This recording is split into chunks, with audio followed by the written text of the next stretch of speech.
السلام عليكم البنات، نتمنى تكونوا بخير وعلى خير ان شاء الله. وانتم كتشاهدوا هذا الفيديو ديال اليوم ان شاء الله اللي جبت لكم يعني هذه الطريقه ديال التشباك الشباكيه اللي ساهلين. جبت لكم 3 ديال الطرق اللي غيجيكم ساهلين خصوصا المبتدئات، يعني اللي ما كتعرفش تشبك الشباكيه. هذه الطريقه غتجيها اسهل ما يكون، وغتوجدي الشباكيه ديالك وانت وجهك احمر. ان شاء الله يا ربي تبعي الفيديو من الاول للاخير وغتجيك الشباكيه بهذه الطريقه سهله ماهله.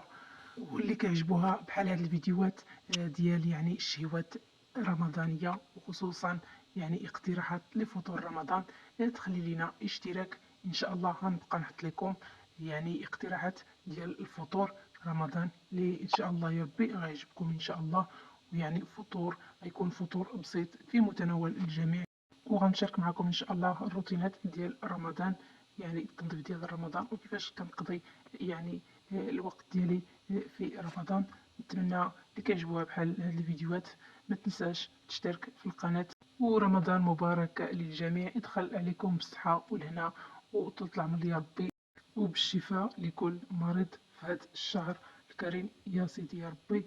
وكما قلت لكم البنات ما تنساش اللايك حبيبتي، دعميني باللايك باش الفيديو ديالنا يوصل لاكثر من المشاهدين وتعمل الفائده يا ربي. وهنا البنات غنقول لكم بقاي مع الفيديو حتى الاخير، والسلام عليكم ورحمه الله تعالى وبركاته.